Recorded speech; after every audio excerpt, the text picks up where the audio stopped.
Hello, Star Wars The Clone Wars fans. This is Separatist Destroyers with another Star Wars The Clone Wars episode review, and this review is on the episode Crisis on Naboo. First topic I want to talk about, well, really something I just want to talk about before we go into the real topics is what are they doing all these little side stories? Like, they have nothing to do with the actual Clone Wars. I mean, the show is called The Clone Wars for a reason. It's supposed to focus on the Clone Wars, and yet we're getting none of that effectively these days. I mean, over the entire of this season, only Mon Calamari and Umbara can be considered actually Clone Wars stories. These are just little side stories, and that's why the EU was created in the first place, for these side stories. That's where they belong.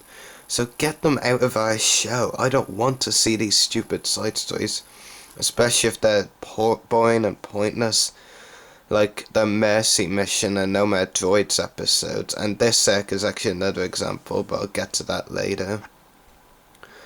Anyway, Jedi cameos is a first effective discussion topic. We're getting a lot of Jedi cameos recently, the background Jedi like Saisi Tin, Shakti, etc. Just like appearing in the background. It's cool to see them appear in the background and all, but we need to see them make main appearances, because after a while the trio, Obi-Wan, Anakin and Ahsoka, just get dead boring, and Anakin and Obi-Wan can't go for any character development, and their characters can only be made worse, actually, which has happened to Anakin ever since the show began. And then Ahsoka, she's only one that can be developed, and the episode of Friends in Need, when she is finally away from the evil one, Anakin, she actually can prove to be a great character. A Friend in Need was one of my favourite episodes that had her in it. So really we need less Anakin and Ahsoka, more Ahsoka on her own, because that's the only way she's gonna develop away from Anakin. Now, there were a lot of bounty hunters introduced in the last episode. Only 2 survived and were part of the mission with Embo, Morello, Eva, Cad Bane and Herdine / Obi-Wan in this episode. I want to talk about those for a bit, and they were Drone and Twazi. Now, I remember before the books began, and during it, the only bounty hunters I cared about were Drone and Twazi during it, and coincidentally they were the only ones that survived. The other lot that I just found completely pointless and stupid, and the only ones I liked were Twazi and Drone, and coincidentally they survived, of course. Twazi, we finally got to hear her voice at one point in this episode. She's basically just a remodel of the model that Rumi Paramita, the bounty hunter that died in the episode Bounty Hunters in Season 2, used, and she's the same species. Interesting character, but not really too special. Drone, on the other hand, was really cool, and his crazy face during this episode was absolutely hilarious. And I doubt but hope Hasbro will release a figure of Drone sometime, because he would make a really unique figure in the line. Drone possibly died as well. Nothing official or confirmed yet, but he must have been hurt if he did survive after Herdine sniped him.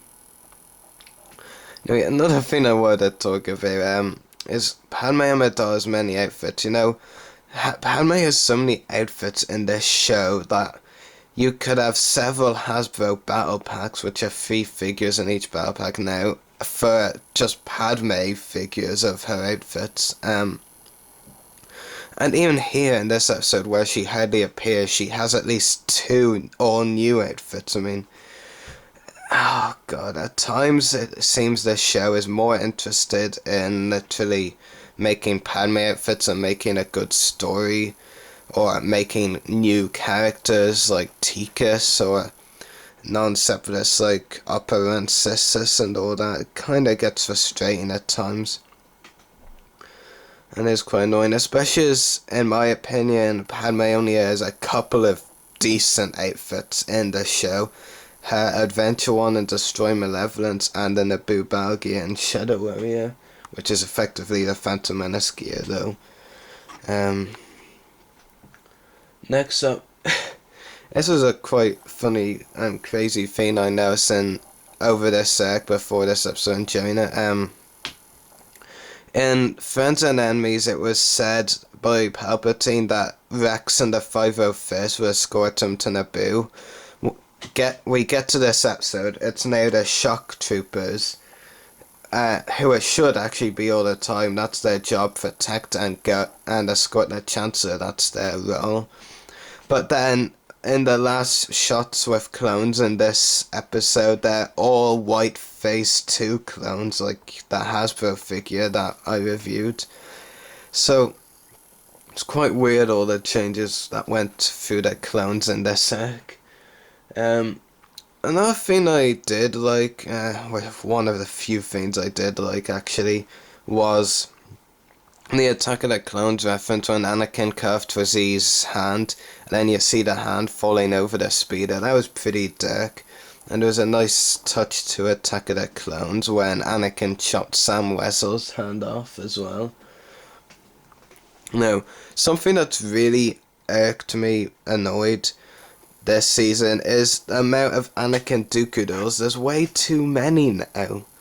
And the only part that I actually enjoyed about this Anakin and Dooku duel, because it was completely stupid and pointless, was the chair getting in the way of Anakin at one point. It was like even a chair hadn't had enough of Anakin and Dooku duels, because we've had enough of them.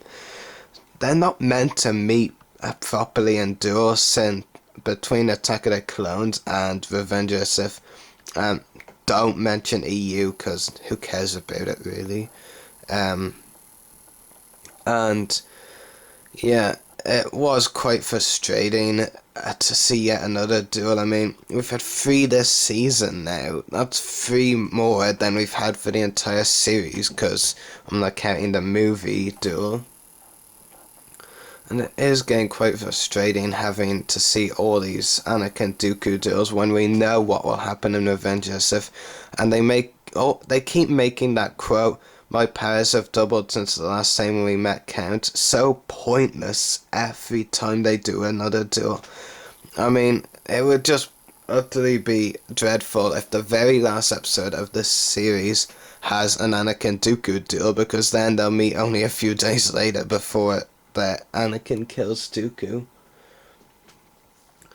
What I want to talk about now, and guys, if you don't like negative feedback, turn off now, to be honest, because I'm going all out here.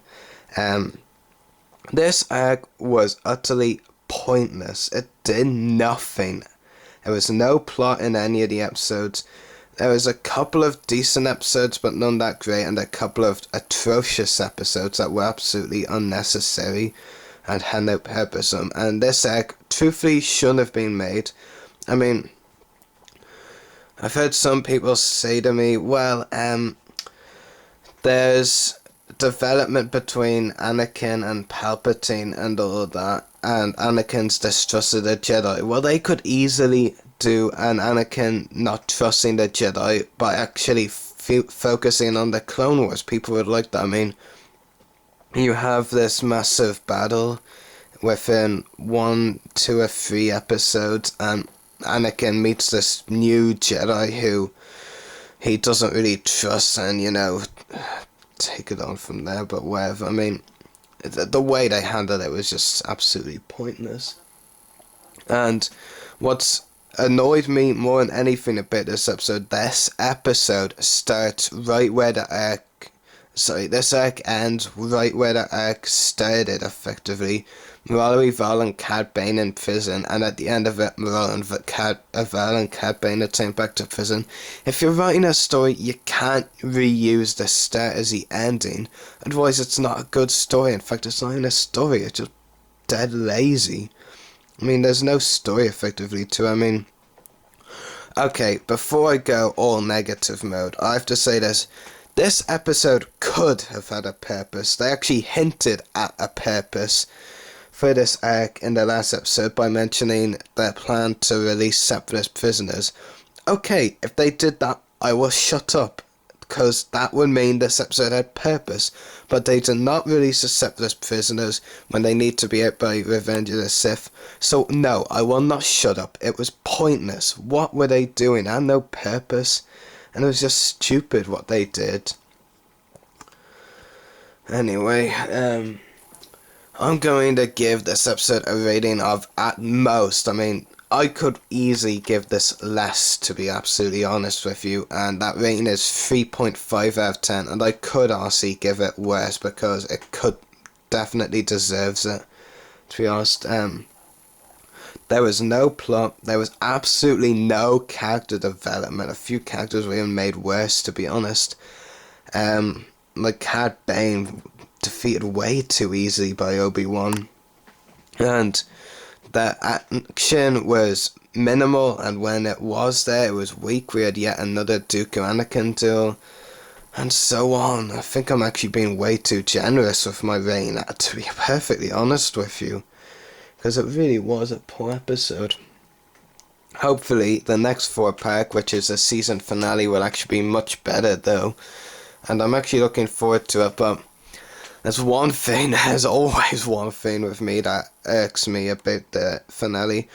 In Information for Massacre, they say as if it's a big thing, look out for the undead warriors. Wow, that is so big. I mean, well, we did have the undead warriors, Geonosian zombies, in Legacy of Terror. It's nothing really special. That, like this, reusing the idea of kidnapping Palpatine, it seems like they might reuse the idea of using Geonosian zombies, but different undead warriors, so nothing special there, to be honest. So, well, it should be really good. That preview clip I uploaded here to this channel of Darth Maul, 25 seconds of nothing, then 5 seconds of Maul, was really cool, great animation and all.